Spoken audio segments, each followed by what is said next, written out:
કરવા ભેગા થયા છીએ તો આજે એક શપથ લો હું જેમ જેમ તમને બોલાવડાવું હાથ ઊંચો કરીને એક સંકલ્પ લેજો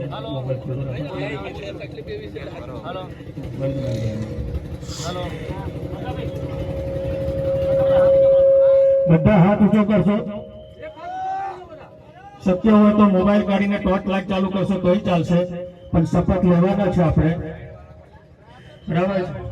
બધા આજુબાજુ જેટલા બી ઉભા છે તમામ લોકો હાથ ઊંચા કરે છે બધા આગળ પાછળ જ્યાં છે ત્યાં તમામ લોકો હાથ ઊંચા કરો મારો અવાજ જ્યાં સુધી પહોંચે છે આ શપથ આપણો એક પરિવર્તન માટેના શપથ છે અને વિશ્વાસથી લેજો જે લોકોને લાગે છે કે ભાજપે 30 વર્ષમાં ગુજરાતને બરબાદ કરી દીધું છે જે લોકોને ગુજરાતની પરિસ્થિતિ સુધારવા માંગો છો જે લોકો ગુજરાતના હાલમાં સુધારવા માંગે છે તો બધા શપથ લેશો પાછલા 30 વર્ષમાં ભાજપે ગુજરાતને બરબાદ કર્યું છે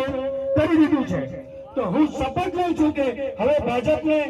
ગુજરાતને વધુ બરબાદ કરવા નહીં દઉં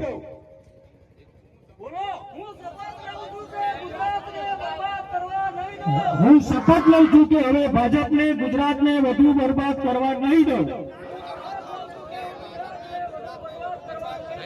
હું શપથ લઉં છું કે આવતા કોઈ પણ ચૂંટણીમાં હું ભાજપને મત નહીં આપું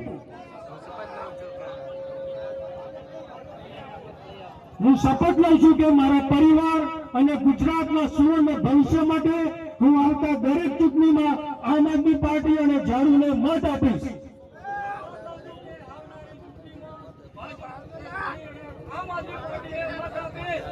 હું માનું છું કે આમ આદમી પાર્ટી એક ઈમાનદાર અને દેશભક્ત પાર્ટી છે અને હું આમ આદમી પાર્ટીનો સાથ કદી નહીં છોડું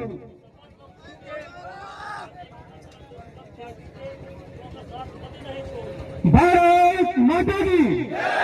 ભારત માતા કી